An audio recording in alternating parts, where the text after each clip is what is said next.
দেয়, কেড়ে নেয় না কোনো রাজ্য। এই আমাদের পশ্চিমবঙ্গের রাজ্যের ডিপার্টমেন্ট আমাদের থেকে আমাদের অধিকারটা কেড়ে নিয়ে ফ্রেশারদেরকে বিলিয়ে দিয়েছে। কোনোদিন আমাদের বিভাগীয় মন্ত্রী ম্যাডামকে আমরা পাইনি, এবং ওনার যে পিএস আছেন উনি আমাদের সাথে কোনোদিন ভালোভাবে কথা বলেননি। আমরা কি আমাদের মন্ত্রীর সাথে একবার কথা বলতে পারি না?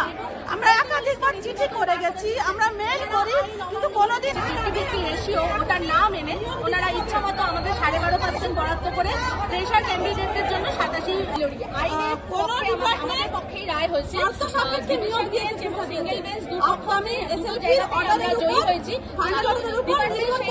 আমরা অঙ্গনওয়াড়ি কর্মী। 2019 সালে নোটিফিকেশন বেরোয় প্রমোশনাল সুপারভাইজারের। 1998 শেষ প্রমোশনাল পদে নিয়োগ হয়েছিল সুপারভাইজারের।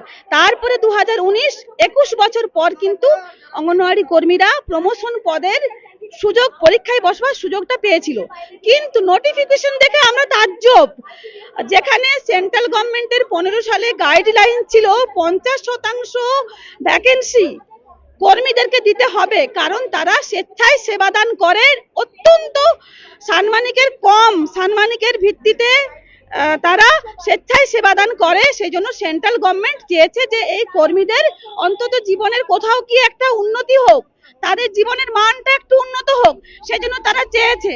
কিন্তু ডিপার্টমেন্ট, রাজ্য সরকার আমাদের সেই কেন্দ্রের দেওয়া অধিকারটুকুকে খর্ব করে মাত্র 12% আমাদেরকে দিয়ে বাকি 87.5% ফ্রেশারদেরকে দিয়ে দিচ্ছে, যেটা তাদের দেওয়ার এখতিয়ারের বাইরে ছিল। কারণ সব রাজ্যেই দেখা গেছে যে সেন্ট্রাল যা দেয় তার থেকে বরং রাজ্য বেশি দেয়, কেড়ে নেয় না কোনো রাজ্য। এই আমাদের পশ্চিমবঙ্গের রাজ্যের ডিপার্টমেন্ট আমাদের থেকে আমাদের অধিকারটা কেড়ে নিয়ে ফ্রেশারদেরকে বিলিয়ে দিয়েছে। আমরা যখনই জানতে পারি আমরা কেস করে আমরা সিঙ্গেলে প্রথমে, তারপর ডিভিশনে আমরা জয়লাভ করি। আমরা সেই অর্ডার নিয়ে ডিপার্টমেন্টে আসি।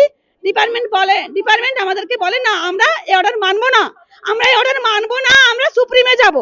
সুপ্রিমে মানে 6 মাস অতিক্রান্ত হওয়ার পরে, 6 মাস যেদিন অতিক্রান্ত হলো সেই দিন ডিপার্টমেন্ট ইচ্ছাকৃত সময় নষ্ট করার জন্য সেই দিন ওনারা সুপ্রিমে গেলেন।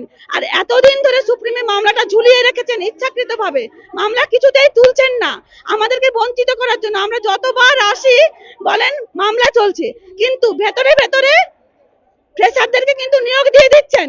ফুল ভ্যাকেন্সি, ওনাদের নোটিফিকেশন ওয়াইজ যে ভ্যাকেন্সি ছিল সেই ভ্যাকেন্সিটা ফুল ভ্যাকেন্সিতে নিয়োগ দিয়ে দিচ্ছেন, আমাদেরকে বঞ্চিত করতে চাইছেন। মামলা ওনারা তুলবেন না। জানেন তো ভারতবর্ষের যে কি বলবো আইনের যে একটা দেরি হয়, ওনারা সেটা জানেন। সেই জন্য সেই সুযোগটা ওনারা নিচ্ছেন, ওনারা মামলা তুলছেন না, আমাদেরকে এইভাবে বঞ্চিত করছেন। আমাদের কারোর বয়স 55, 57, 58, আমরা আর কদিন চাকরিটা করতে পারবো? ওনাদের তো অবিলম্বে ব্যবস্থা করা উচিত ছিল, আমাদের জন্য ভাবা উচিত ছিল, একটা ইনস্ট্যান্ট একটা কোনো উপায় বের করে আমাদের আগে নিয়োগদান করা উচিত ছিল, কিন্তু সেটা ওনারা করছেন না। আমাদের কোনো সংগঠন নেই, আমাদের সংগঠনের কোনো নাম নেই। আমরা প্রমোশনাল সুপারভাইজার যারা পরীক্ষার্থী, তারা একত্রিত হয়ে এই লড়াইটা করছি। আইসিডিএস কর্মীরা। হ্যাঁ, না এখনো আমরা পাঠিয়েছি, এখনো দেখা করার কোনো ব্যবস্থা হয়নি।